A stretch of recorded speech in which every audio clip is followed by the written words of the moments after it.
नमस्कार, 22 जिले 22 खबर देख रहे हैं आप, आपके साथ मैं हूं आयुष सूर्यवंशी। कोरोना के बढ़ते संक्रमण को देखते हुए पब्लिक गैदरिंग यानी कि किसी भी समारोह में लोगों के इकट्ठा होने की संख्या तय कर दी गई है। उन 6 जिलों में 50 से 100 लोग इकट्ठा हो सकते हैं जहां संक्रमण ज्यादा है, तो वहीं बाकी जिलों में 100 से 200 लोग ही इकट्ठा हो सकते हैं। और इस पर नजर रखने के लिए सादी वर्दी में पुलिस भी मौजूद रहेगी। ये रिपोर्ट देखिए। सावधान, कोरोना बढ़ रहा है और शादी का सीजन भी शुरू हो चुका है। ऐसे में अगर आप सरकार के गाइडलाइंस का पालन नहीं करेंगे तो शादी पर कोरोना भारी तो पड़ेगा ही, जेब पर भी चालान का बोझ बढ़ जाएगा, क्योंकि अब शादी समारोह की निगरानी पुलिस सादी वर्दी में करेगी। ये अभी शादियों का सीजन चल रहा है और कोविड महामारी ने भी रफ्तार पकड़ी है। इसको मद्देनजर रखते हुए हमने अपने लोगों की जान की परवाह करते हैं हम, तो इसलिए हमने एक स्पेशल अभियान चलाया है कि जो भी मैरिज पैलेस हैं या जो होटल्स हैं जहाँ पे ये इस तरह के समारोह ऑर्गेनाइज हो रहे हैं वहाँ पे स्पेशल चेकिंग चलाई जाएगी। और इसमें जो निर्धारित संख्या है उससे ज़्यादा लोग शामिल होंगे या बगैर मास्क के कोई आदमी उसमें शामिल होगा या सोशल डिस्टेंसिंग मेंटेन नहीं करेंगे, उनके खिलाफ एक्शन लिया जाएगा। जो लोग इसमें पाए जाएंगे उनके खिलाफ भी एक्शन लिया जाएगा और जो ऑर्गेनाइजर होंगे उनके खिलाफ भी एक्शन लिया जाएगा। दरअसल गुरुग्राम पुलिस शादी समारोह जैसे पब्लिक गैदरिंग वाले इवेंट्स पर नजर रखने के लिए प्लान तैयार कर चुकी है।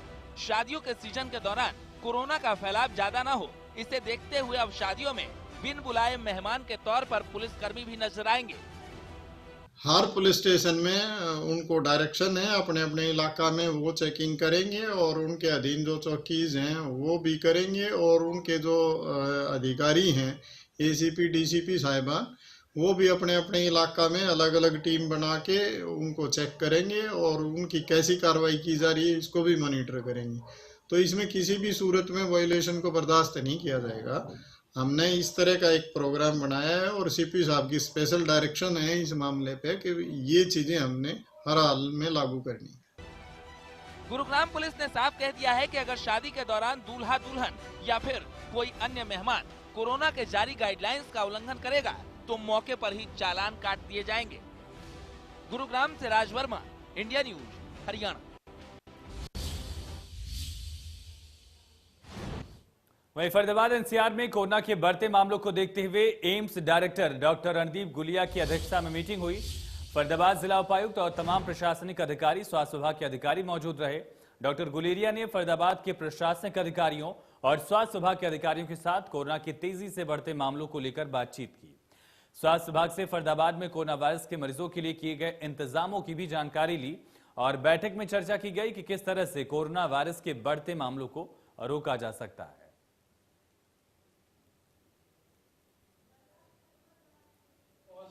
पिछले कुछ दिनों में फेस्टिव सीजन रहा, मार्केट में क्राउड बहुत रहा, लोग उन्हें मास्क नहीं डाला और उसके कारण कई जगह केसेस एकदम बढ़ने शुरू हो गए हैं।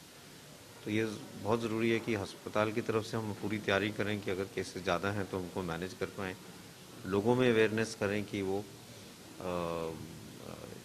कोविड अप्रोप्रिएट बिहेवियर अपनाएं, इससे केसेस ना बढ़ें।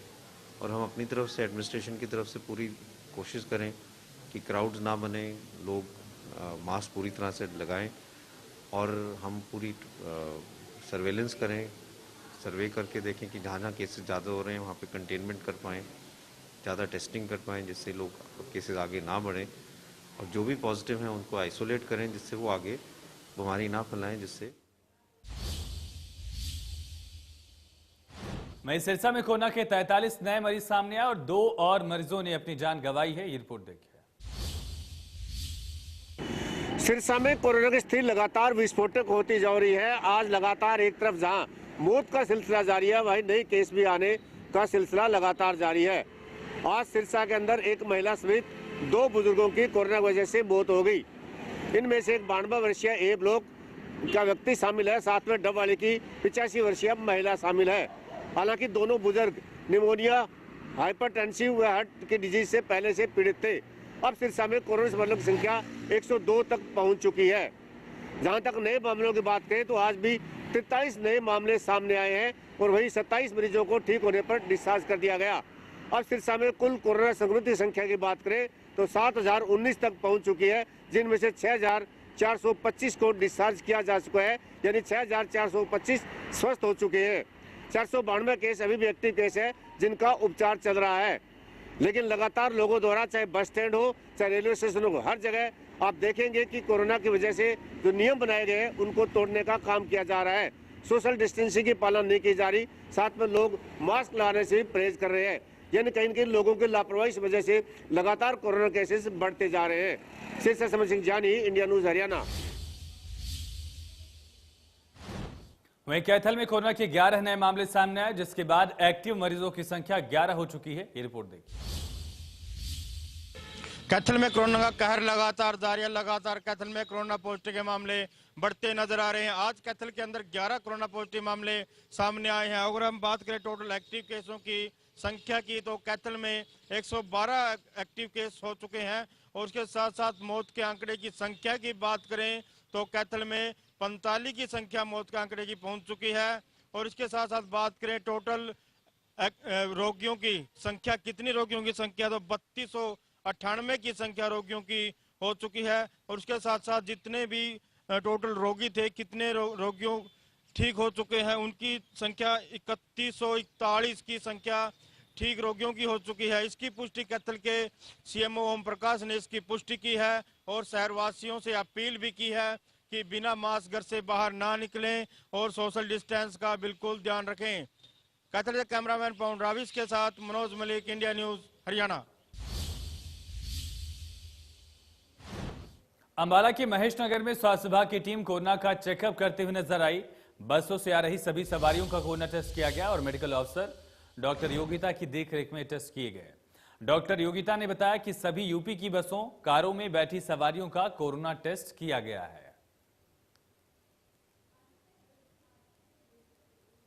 तो अंबाला में स्वास्थ्य विभाग का महकमा एक्शन में दिखा है। दरअसल जो भी सवारियां यूपी से आ रही थी, चाहे कार या फिर बस में, उन सभी को रोककर उनकी जानकारी ली गई और साथ ही उनके सैंपल लिए गए। नूंह जिले में कोरोना से एक और मरीज ने अपनी जान गंवा दी। कोरोना से नूंह जिले में अब तक 28 लोगों की जान जा चुकी है। 28वीं मौत गांव उलेटा में 71 वर्षीय बुजुर्ग की हुई। सोमवार को जिले में कोरोना के 13 नए मामले सामने आए और दूसरी ओर 18 मरीज ठीक भी हुए हैं।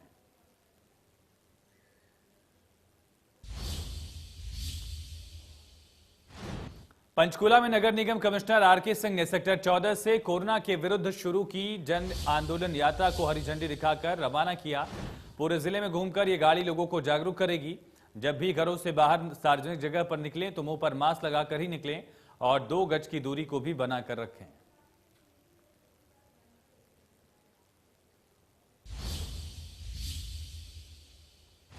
वहीं कृषि कानूनों को लेकर किसान 26-27 नवंबर को दिल्ली कूच करने की तैयारी में है। इसे रोकने के लिए सरकार इंतजाम करने में जुटी है। ऐसे में सीआईटीयू नेताओं ने किसान नेताओं को गिरफ्तार करने को लेकर रोहतक में प्रदर्शन किया और किसान नेताओं को जल्द रिहा करने की अपील की है।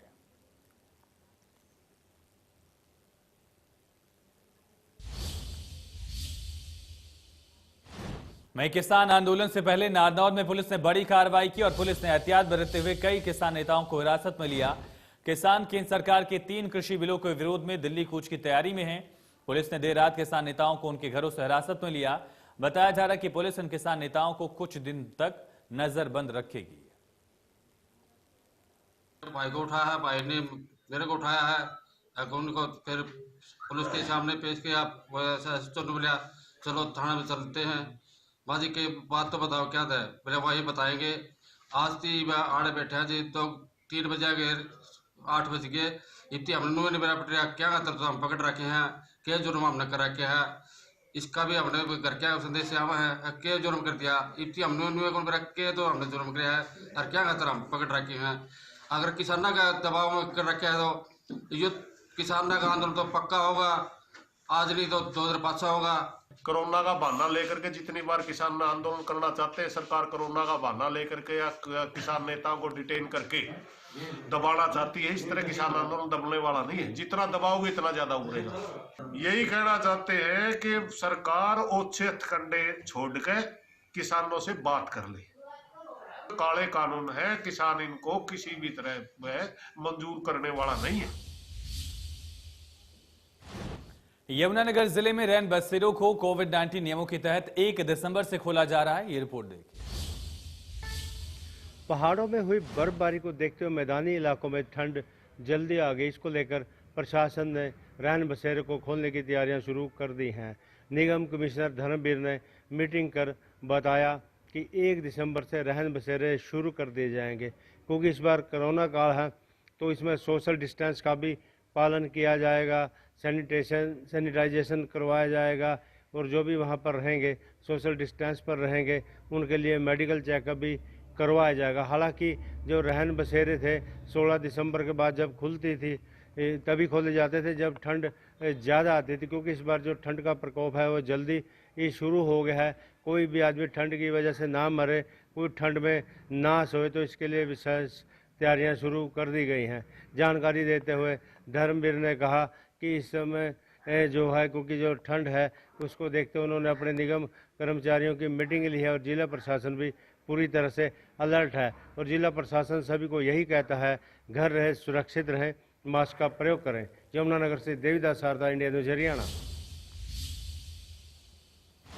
सोनीपत जिले के गांव सिरसाल में पंचायती जमीन पर प्रशासन का पीला पंजा चला। पंचायती जमीन पर अवैध कब्जे निर्माण को उपायुक्त, एसडीएम और तहसीलदार की निगरानी में सैकड़ों पुलिसकर्मियों की मौजूदगी में हटवाया गया। मौके पर काफी संख्या में जेसीबी, ट्रैक्टर और ट्रॉली मंगवाई गई। ग्रामीणों के अवैध कब्जे को लेकर भारी संख्या में पुलिस बल की तैनाती भी की गई। हाईकोर्ट के आदेश के बाद गांव में किए 25 मकान और प्लाट पर अवैध कब्जे को गिराने के लिए प्रशासन पहुंचा और 25 में से 6 ग्रामीणों ने कोर्ट से स्टे ले लिया है।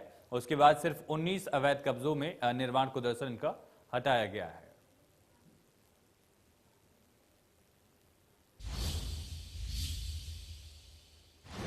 वहीं भिवानी में कोविड-19 के चलते लोक अदालत में आने वाले मामलों को ई लोक अदालत के माध्यम से निस्तारित किया जा रहा है। लोगों को समय पर इंसाफ मिल सके, भिवानी में 12 दिसंबर को ई लोक अदालत का आयोजन किया जा रहा है। हालांकि इस लोक अदालत में मामलों की सुनवाई ऑफलाइन तरीके से भी होगी। सीजीएम ने बताया कि लोक अदालत में घरेलू हिंसा, मोटर वाहन दुर्घटना, ऋण संबंधी मामलों का निपटारा किया जाएगा।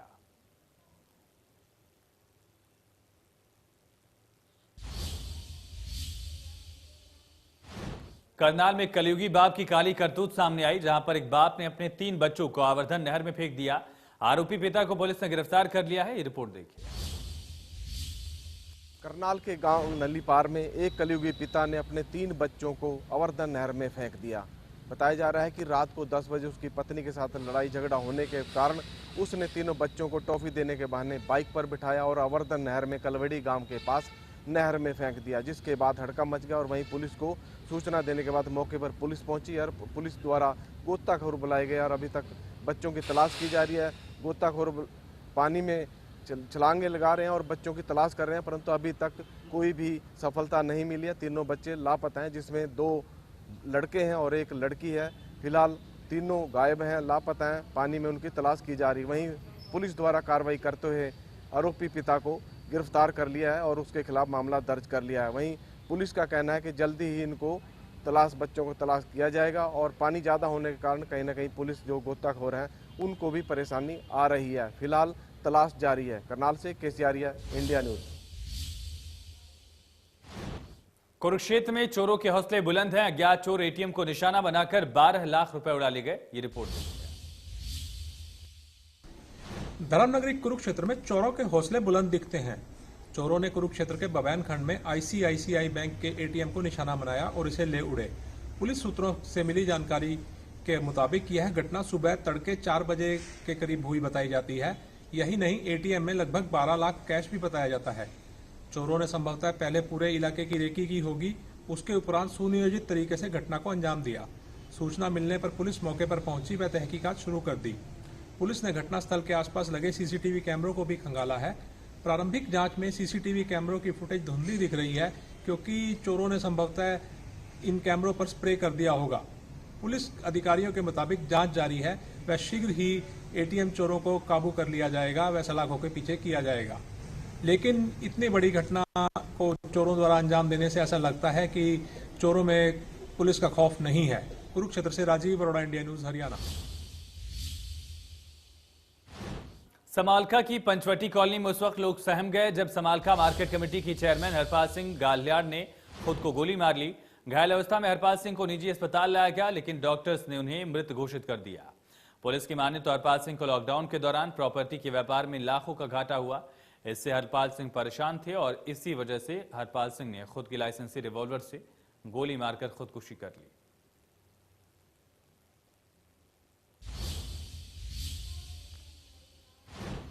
फतेहाबाद में एक शख्स की हत्या का मामला सामने आया। सुनसान जगह पर दरअसल कंबल में शव लिपटा मिला। पॉलिथीन से सिर को बांधकर खेतों में फेंका गया था। मृतक के मुंह और अलग अलग जगहों पर चोट के निशान मिले और अभी तक शव की पहचान नहीं हो सकी। पुलिस ने मौके पर पहुंचकर शव को कब्जे में लेकर जांच शुरू कर दी है।